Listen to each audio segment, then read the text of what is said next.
प्रदेश अध्यक्ष के लिए आपका नाम आ रहा है, उम्मीद है आपको? कितनी उम्मीद जता नहीं उनको, हाँ अच्छी बात है कि उनको राष्ट्रीय अध्यक्ष के इंटरव्यू में अवसर मिला और उनको इंटरव्यू में बिठाया गया, लेकिन दावेदार और जो डिजर्विंग था, एबिलिटी जिसके अंदर थी, उसको कंपटीशन तो है ही एक दूसरे में। सब संघर्ष एक साथ करके आए हैं, सब ऐसे मानते हैं कि मैं पहले प्रदेशाध्यक्ष बनूं, दूसरा मानता है कि मैं उससे पहले बनूं।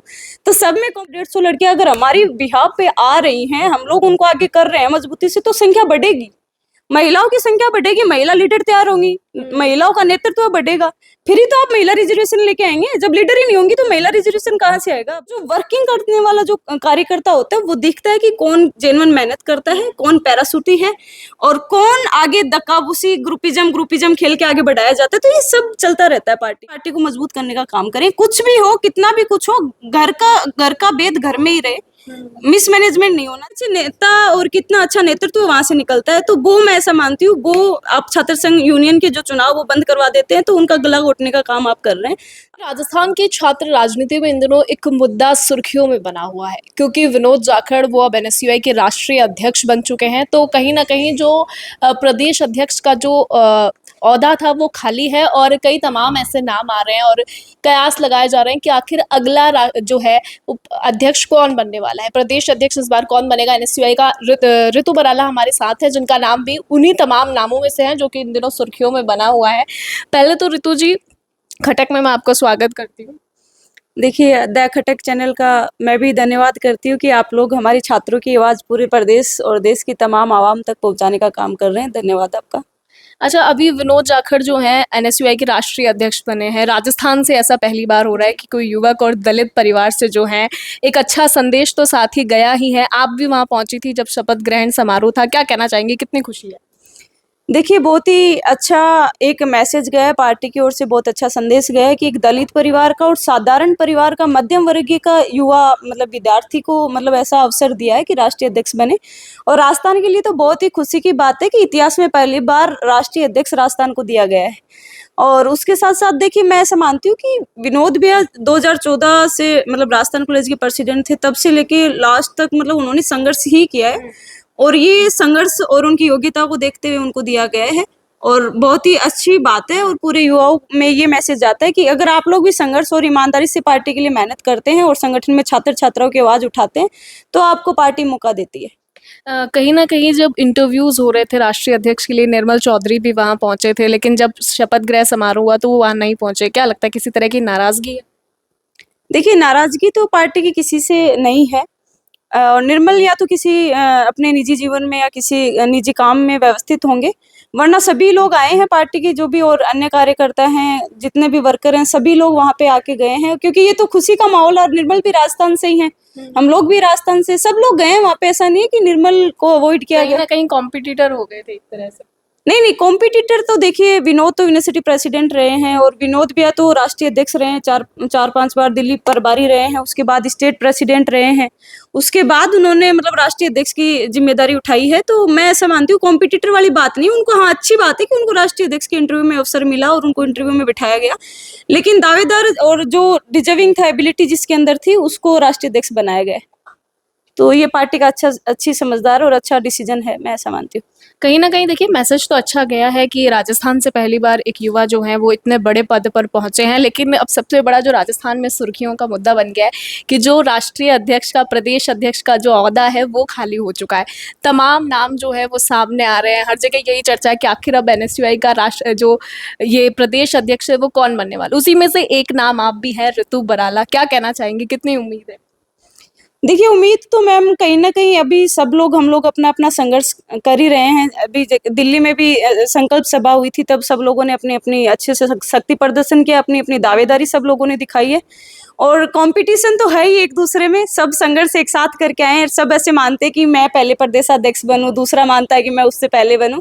तो सब में कॉम्पिटिशन है, और जो योग्य होगा वो बनेगा, मैं ऐसा मानती हूँ। अच्छा, 2022 से आप भी संघर्ष ही कर रही है, जो है छात्र नेता चुनाव में भी आप खड़ी हुई थी। टिकट आप पे पार्टी ने भरोसा जो जताया था निर्मल चौधरी के खिलाफ थी, लेकिन कहीं ना कहीं हार का जो है सामना करना पड़ा। लेकिन अब प्रदेश अध्यक्ष के लिए आपका नाम आ रहा है, उम्मीद है आपको? कितनी उम्मीद जता रही है? उम्मीद है, शोर है, उम्मीद होनी भी चाहिए क्योंकि लड़की 1999 के बाद कोई भी स्टेट की प्रदेशाध्यक्ष नहीं बनी है। और आप एक बात है, लीडरशिप में लड़कियों की संख्या बहुत कम है। अगर अच्छी लड़कियां ही लीडरशिप करने के लिए नहीं होंगी तो आप कैसे देश का नेतृत्व करने वाली लड़कियां ही नहीं होंगी। तो आप मानती है महिलाओं का नेतृत्व हमेशा ये एक मुद्दा होता है, बेटी बचाओ बेटी पढ़ाओ, पर आप ग्राउंड पे मोबिलाइज करिए, ग्राउंड पे वो कितनी वो पॉलिसी अप्लाई हुई है और कितना उसका रिजल्ट आ रहा है। अनाउंस करने से और एक पॉलिसी को पब्लिक तक ग्राउंड में उसको पहुंचाने में बहुत अलग प्रकार की बात होती है, कथनी और करने में बहुत फर्क होता है। तो मैं ऐसा मानती हूँ कि लड़कियों का अवसर मिलना चाहिए, सबसे अच्छा यही अवसर है। और बखूबी जो मजबूत है लड़की, उसको अवसर नहीं मिलेगा तो किसको मिलेगा, मैं ये मानती हूँ। और हम तो कोशिश कर ही रहे हैं और उम्मीद है कि मैं मेरी बहनों को इस बार ये शुभ अवसर प्रेरणा भी देंगी, मतलब प्रेरणा में दूंगी और एक अच्छा मैसेज भी देंगे, मतलब कि भाई लड़कियां आए, पॉलिटिक्स करें। जितनी ज्यादा भागीदारी होगी, अभी तो महिला रिजर्वेशन की भी बातें चलती रहती हैं, तो वो जब तक हम लोग आएंगे नहीं, खुद ही नहीं आएंगे, तो कौन कितना आगे लेके आएगा। खुद आना पड़ेगा और खुद को लड़ना पड़ेगा इन चीजों के लिए। कहीं ना कहीं जो युवा संगठन हैं, जो युवा छात्र राजनीति है, वहाँ भी महिलाओं का उतना ही स्थान इंश्योर किया जाना चाहिए। और आपने जैसा कि कहा कि 1999 से, यानी कि करीब करीब 27 साल के बाद अगर अब किसी लड़की को मौका मिलता है, महिला को मौका मिलता है, तो सच्चा महिला सशक्तिकरण होगा। क्यों नहीं होगा। प्रदेश में आप एक बात है, ये जहां हम प्रोटेस्ट करते हैं, लड़कों की स्ट्रेंथ हमारे बराबर में 500 होती है, वहीं 10 लड़कियां दिखती हैं। तो मैं ऐसा मानती हूँ, अगर वहां कम से कम 100 या 150 लड़कियां अगर हमारी बिहाफ पे आ रही हैं, हम लोग उनको आगे कर रहे हैं मजबूती से, तो संख्या बढ़ेगी, महिलाओं की संख्या बढ़ेगी, महिला लीडर तैयार होंगी, महिलाओं का नेतृत्व बढ़ेगा। फिर ही तो आप महिला रिजर्वेशन लेके आएंगे। जब लीडर ही नहीं होंगी तो महिला रिजर्वेशन कहाँ से आएगा, आप बताइए। तो मैं तो अच्छा मानती हूँ कि महिलाओं को अवसर देना चाहिए, काफी टाइम हो गया है, और ये तो सब लोगों का डिसीजन होगा। और जो भी सीनियरिटी डिसीजन लेगी वो हमें मंजूर है। हम सब प्रयास कर रहे हैं, और भी मेरे साथी सहयोगी हैं जो संघर्षशील हैं, संघर्ष कर रहे हैं अपनी अपनी जगह। लेकिन मैं ऐसा मानती हूँ, इस बार कम से कम महिलाओं को एक बार तो जिम्मेदारी इनको देनी चाहिए। अगर इस रेस पे बात करें प्रदेश अध्यक्ष वाले में, तो अगर महिलाओं की बात हम कर रहे हैं तो निहारिका जोटवाल, उनका भी नाम आ रहा है। अभी हाल ही में सांसद की बेटियां अंता चुनाव में बड़ी चर्चाओं में रही थी, और जिस वक्त आपने चुनाव लड़े उस वक्त भी आपके जो हैं सामने वो थी। क्या कहना चाहेंगी? देखिए, निहारिका जी हैं, मैं जब यूनिवर्सिटी कंटेस्ट कर रही थी प्रेसिडेंट का इलेक्शन, तब भी निहारिका जी थी। लेकिन निहारिका जी उस टाइम भी गलत टाइम पीरियड पे, मतलब पैराशूटी नेता होना, एक पैराशूटी आके फिर उन्होंने मतलब एक सिंपैथी कार्ड भी खेला एसटी एससी का। चुनावी जो त्रिकोणीय समीकरण इन लोगों ने बना दिया था, वो हम लोग ऐसा मानते हैं कि फेरबदल होता है, लेकिन जो वर्किंग करने वाला जो कार्यकर्ता होता है, वो दिखता है कि कौन जेन्युइन मेहनत करता है, कौन पैराशूटी है, और कौन आगे दक्काबूसी ग्रुपिज्म खेल के आगे बढ़ाया जाता है। तो ये सब चलता रहता है पार्टी में। पार्ट ऑफ पॉलिटिक्स ये चलेगा, और ये आपको उसमें से निकल के आपको अपना संघर्ष और अपना अवसर लेना है कि आप कहाँ जाएंगे, किस पद के लिए आप योग्य हैं। तो मैं ऐसा मानती हूँ, जो संघर्ष करेगा, मेहनत करेगा, वो डेफिनेटली आगे जाएगा। अच्छा, अभी महिलाओं की बात कर लें तो 2 महिलाओं की बात हमने कर दी है। क्या लगता है किसे ज्यादा लायक मानती है? सीधा सीधा सवाल। देखिए, ये तो छात्र प्रतिनिधि तो छात्राओं का चेहरा होता है, और आप जनप्रतिनिधि भी मानते हैं तो वो जनता का चेहरा, जनता डिसाइड करती है कि हमारा प्रतिनिधि कैसा होगा। तो ये छात्रों पे और विद्यार्थियों पे ही रहना चाहिए, वही डिसाइड करे कि कौन उनका लोकप्रिय है और कौन उनके बीच में रहा है, कौन उनके बीच में काम करके गया है। तो ये छात्रों पे ही रहे और उनकी जिम्मेदारी है। हम लोग तो छात्रों के बीच में काम करते आए हैं, 24 घंटे काम करेंगे। अच्छा, अभी ग्रुपिज्म की बात हमने कर ली है। कहीं ना कहीं कांग्रेस में भी, अगर एनएसयूआई में भी बात करें तो गुटबाजी बड़ी चलती है। क्या कहेंगे उस पे? देखिए, मैं ऐसा मानती हूँ, हर पार्टी का यही हाल है। ऐसा नहीं है कि कांग्रेस एनएसयूआई का ये काम है, लेकिन हमारी पार्टी के कार्यकर्ताओं को मैं ये कहना चाहूंगी कि सब लोग मिलकर पार्टी को मजबूत करने का काम करें। कुछ भी हो, कितना भी कुछ हो, घर का भेद घर में ही रहे। मिसमैनेजमेंट नहीं होना चाहिए। पार्टी को हम लोग अगर संगठित यूनाइटेड होकर नहीं चला पाते हैं तो हमारी पार्टी कमजोर होती है, और हमें पार्टी को मजबूत करना है और सबको यूनाइटेड होकर काम करना है, एकता के साथ काम करना है। आपको लग रहा है वो मिसमैनेजमेंट कहीं ना कहीं एनएसयूआई में हो रहा है? नहीं, एनएसयूआई में नहीं हो रहा मिसमैनेजमेंट। कुछ चीजें हैं वो नॉर्मली चलती रहती है, हर पार्टी में यही इशू चलता रहता है। ऐसा नहीं है, सब लोग काम कर रहे हैं, और जो योग्य होगा वो काम करेगा और आगे भी जाएगा। अच्छा, अभी अगर बात करें हम राजस्थान की छात्र राजनीति में, तो सबसे बड़ा मुद्दा तो ये बना हुआ है कि जो छात्र राजनेता वाले, जो अध्यक्ष वाले चुनाव हैं, वो ही 2 साल से नहीं कराए जा रहे हैं। देखिए, जब मेरा चुनाव था 2022 का, छात्र संघ यूनियन का चुनाव था, वो 2022 में कोरोना के बाद का चुनाव था, जब हमारी कांग्रेस की सरकार थी। और उसके बाद वापस असेंबली इलेक्शन हुए तब एक बार स्टॉप कर दिया था। 2 साल बाद में मेरा चुनाव हुआ, उसके बाद में वापस बंद कर दिया। लेकिन अब दूसरी सरकार आई है तो उस सरकार को 3 साल 2 साल हो गए हैं, तो अब टाइम पीरियड मतलब निकल भी गया है, सरकार रूटीन में भी है। तो सरकार को करवाने चाहिए छात्र संघ चुनाव, क्योंकि जब छात्रों के बीच से नेता नहीं निकलेंगे तो आप राजस्थान असेंबली का एग्जाम्पल ले लीजिए, कितने राजस्थान सिटी ने कितने अध्यक्ष बना के विधायक दिए राजस्थान, मतलब कितने बढ़िया नेता जो हैं छात्र राजनीति से। हाँ, कितने अच्छे अच्छे नेता और कितना अच्छा नेतृत्व वहां से निकलता है। तो वो मैं ऐसा मानती हूँ, वो आप छात्र संघ यूनियन के जो चुनाव वो बंद करवा देते हैं तो उनका गला घोटने का काम आप कर रहे हैं। आप छात्र संघ चुनाव करवाइए, सबसे अच्छा मुद्दा है, सबसे अच्छा मुद्दा है, इसको उठाना भी चाहिए सब लोगों को। सारे जो भी छात्र संघ की तैयारी कर रहे हैं, जो लड़ चुके हैं, जो आगे विधानसभा में, वो भी उठा रहे हैं, ऐसा नहीं है नहीं उठा रहे हैं, लेकिन करवाना चाहिए, अब करवाना चाहिए, समय आ गया। मतलब जब उस समय जब रोके गए थे, जाहिर सी बात है कि परिस्थितियां ऐसी थी, कोरोना असेंबली कोविड। इलेक्शन था, असेंबली इलेक्शंस में प्रशासन भी बिजी रहता है, पूरा कर्मचारी सब बिजी रहते हैं, क्योंकि इलेक्शंस की तैयारी होती है। इलेक्शन बहुत बड़ा होता है, विधानसभा का चुनाव तो बहुत बड़ा है, पूरे राजस्थान का विधानसभा का चुनाव था। तो आप सोचिए कितनी विधानसभाएं हैं, तो उन सबका कर्मचारियों पे भी जिम्मेदारी रहती है, पब्लिक भी बिजी रहती है चुनाव में। सब मतलब सब अपनी रुचि लेके सब लोग चुनाव को एंजॉय भी करते हैं, सब अपने जनप्रतिनिधि भी चुनते हैं, तो सब में एक्साइटेड रहते हैं, सब में चुनावी माहौल का रुझान रहता है। तो मैं ऐसा मानती हूँ, अब तो सरकार 2 साल से काम कर रही है, बहुत अच्छा राजस्थान को आगे बढ़ा रही है। तो सरकार को मैं एक निवेदन करूंगी कि माननीय मुख्यमंत्री भजनलाल जी से कि सर, अब तो आपके कानों में जू रह गई हो, तो प्लीज छात्र संघ चुनाव आप करवाएं, बहुत जरूरी है हम लोगों के लिए। और आगे आने वाली नेतृत्व की क्षमता उस चुनाव से निकल के आती है, नेतृत्व उस चुनाव से निकल के आता है। तो बहुत जरूरी है छात्र संघ चुनाव, हर प्रदेश के लिए जरूरी है। अच्छा, अभी हम बात करें तो हमने पॉलिटिकल लीडर्स की बात करी थी। अगर मैं पूछूं ऋतु बराला के आइडियल कौन है राजनीति में? देखिए मैम, ऐसे तो सब आइडियल होते हैं, बट कुछ नेता ऐसे हैं जिनसे हमारे को सीखने को मिलता है, और वो हमारी पार्टी के सीनियर लीडर्स हैं। मैं उनका व्यक्ति विशेष किसी का नाम नहीं लेना चाहती, लेकिन कोई तो होते होंगे जिनसे हम इंस्पिरेशन लेते होंगे। एक नाम आपके आपसे जो बड़े हैं, जिनसे आपको सीखने को मिल रहा है, तो मैं ऐसा मानती हूँ उनसे अच्छा इंस्पायर कोई नहीं कर सकता। और वो विधानसभा में बैठे हैं सब लोग, उनसे अच्छा इंस्पायर क्या हो सकता है? तो वो सभी हमारे आइडियल है, सब हमारे को गाइड करते रहते हैं, तुम्हें ये करना है, अब ये करना है, तो सब हमारे लिए आइडियल ही है।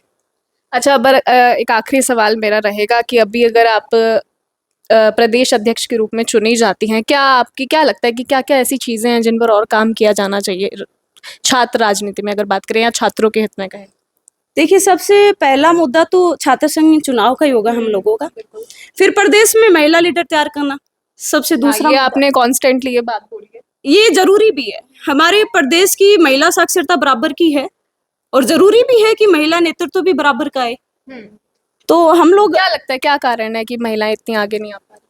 जागरूकता कम है, और कहीं ना कहीं वो चीजें जो फेस करनी पड़ती हैं, प्रॉब्लम्स होती हैं, कि इतना हार्ड वर्क हो जाता है पॉलिटिक्स में, 24 घंटे हार्ड वर्क, अनसर्टेन भी है थोड़ा। हाँ, तो फिर उसको वो फेज उस फेज को वो फेस नहीं कर पाती हैं। तो मैं ऐसा मानती हूँ कि महिला नेतृत्व तैयार करना मेरी सर्वप्रथम प्राथमिकता रहेगी।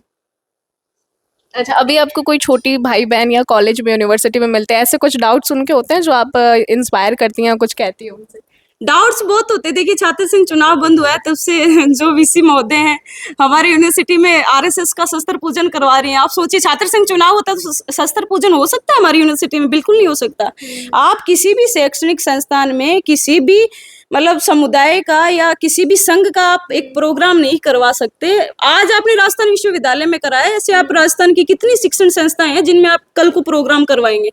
तो ऐसे अगर छात्र संघ चुनाव होते हैं तो सबसे पहले स्टूडेंट्स जागरूक है, ऐसा नहीं स्टूडेंट जागरूक नहीं है, लेकिन आप कितने मुकदमे लगा दो, कितनी धाराएं लगा दो, 20-20, 50-50 दिन की जेल कटवा दो, उससे कुछ नहीं होगा। मेरे पे खुद पे आरएसएस वाला मुकदमा लगा हुआ है, मैं एक ही लड़की थी उसमें, और 50 एक समथिंग हमारे और भी साथी थे।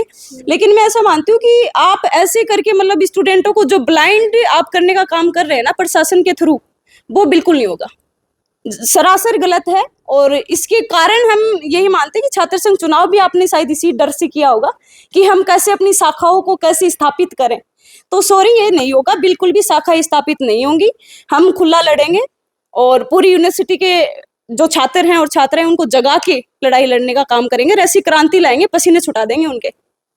चलिए जो हम जब ग्राउंड पे गए थे राजस्थान यूनिवर्सिटी में तो कुछ स्टूडेंट्स हमें मिले थे, उनका भी ये कहना था कि जो एग्ज़ाम पेपर्स थे उनमें भी किसी तरह एक अगर कहें संगठन विशेष के बारे में उनकी जो स्थापना हो गई या क्या संघर्ष रहा था, इस तरह के जो आरएसएस का आपने नाम लिया, क्वेश्चंस बाकायदा क्वेश्चन पेपर में थे, वो मामला आपके सामने आया? वो मामला उस विषय की मुझे जानकारी नहीं है, लेकिन ऐसा मामला हर साल आता है कि एक या दो डिपार्टमेंट में बच्चे ऐसे आते हैं जो जिनके 98 या 90% का बच्चा होता है और वो बच्चा फिर फेल हो जाता है फर्स्ट ईयर सेकेंड ईयर में। आप सोचिए 90% का बच्चा आ रहा है सीनियर में और वो पासिंग 32 24 नंबर नहीं लेके आता है, 36 नंबर नहीं लेके आता, तो आप मान रही है ना वो पासिंग के लायक भी नहीं है वो बच्चा। तो आप डिपार्टमेंट में क्या चल रहा है, डिपार्टमेंट हर बार किसी न किसी 2 डिपार्टमेंट को 5 डिपार्टमेंट को लेके डूबता है। क्यों डूबती है वो यूनिवर्सिटी को पता है ये यूनिवर्सिटी का राज है, ये राजस्थान की प्रशासन का राज है। तो ये हमारे को देखने की जरूरत है कि भाई हर बार कोई ना कोई डिपार्टमेंट आप 5 ऐसे लेके बैठते हो जिनमें 0% आ जाती है बच्चों के, बच्चे प्रदर्शन भी करते हैं। तो ये राजस्थान विश्वविद्यालय का प्रशासन है जो अपना कर्जा और अपना मैल धोने के लिए छात्र छात्राओं को मतलब फेल कर देते हैं, फिर एग्जामिनेशन फॉर्म भरवाते हैं, फिर रिवेल भरवाते हैं, फिर सप्लीमेंट्री भरवाते हैं, फिर आप पासिंग के लिए कोशिश करो, फिर वापस फॉर्म भरो। तो कितना पैसा इन्वेस्ट होता है एक विद्यार्थी का, आप सोचिए। तो कहीं ना कहीं हम आपके स्टेटमेंट से ऐसा कह सकते हैं कि पैसा लेने का ही काम बच्चों से कहीं ना कहीं वो एग्जॉस्ट, पैसा अवजोल करने का एक सबसे अच्छा जरिया यही है। कहीं ना कहीं एग्जॉर्शन हो रहा है। हाँ, शोषण किया जा रहा है, शोषण नहीं किया जा रहा है, ये शोषण नहीं किया जा रहा है। जो बच्चा 98 का बच्चा है उसके 24% आप 0 दे रहे हो, तो वो 0 की होगी, तो ऐसा तो नहीं मानती कि वो कॉपी में कुछ नहीं लिख के आ रहा। कॉपी में कुछ नहीं लिख के आ रहा तो आप मतलब उसकी कॉपी दिखाओ ना उसको। तो हर बार ऐसे डिपार्टमेंट होते हैं 5-4 की जिसमें बच्चा 0% लेके आता है। तो ये तो मिली भगत है ना यूनिवर्सिटी प्रशासन की, और सब लोग पैसा खा रहे हैं बच्चों का। और अब तो छात्र संघ यूनियन के चुनाव भी नहीं है, उसके बाद भी आपने छात्र संघ चुनाव का बजट ले लिया फीस में। तो आप इन्वेस्ट कहाँ कर रहे हैं हमारी यूनिवर्सिटी में? लगाओ वो पैसा या छात्रों को रिफंड करो, कुछ तो करिए। एफए डिपार्टमेंट से मैं कहना चाहती हूँ, फाइनेंस डिपार्टमेंट को, कि आप बच्चों का शोषण ही कर रहे हो, कभी तो बच्चों पे इन्वेस्ट भी करो। तो ये बड़ा ही भ्रष्टाचार मिली भगत में हो रहा है यूनिवर्सिटी प्रशासन के द्वारा। तो इसके प्रति भी बच्चे जागरूक हैं, और मतलब हम लोग अगर छात्र संघ चुनाव भी करवाएंगे तो ये काफी मुद्दे हैं, और अगर ये मुद्दे हम लोग उठाएंगे तो ये जो गलत भ्रष्टाचार हो रहे हैं ये होंगे भी नहीं, और छात्राओं को ये प्रॉब्लम भी फेस नहीं करनी पड़ेगी। जो भी छात्र छात्राएं जो भी हैं उनका समाधान भी होगा, वो भी संतुष्ट रहेंगे, उनके बैक वैक भी कम आएंगी, प्रशासन भी थोड़ा हाई अलर्ट रहेगा। जरूरी भी है हाई अलर्ट रहना, क्योंकि ये जो गपलेबाजी अंदर ही अंदर चलती रहती है कम हो जाएगी थोड़ी, इसलिए। हाँ, ये सवाल वैसे लगातार इस तरह से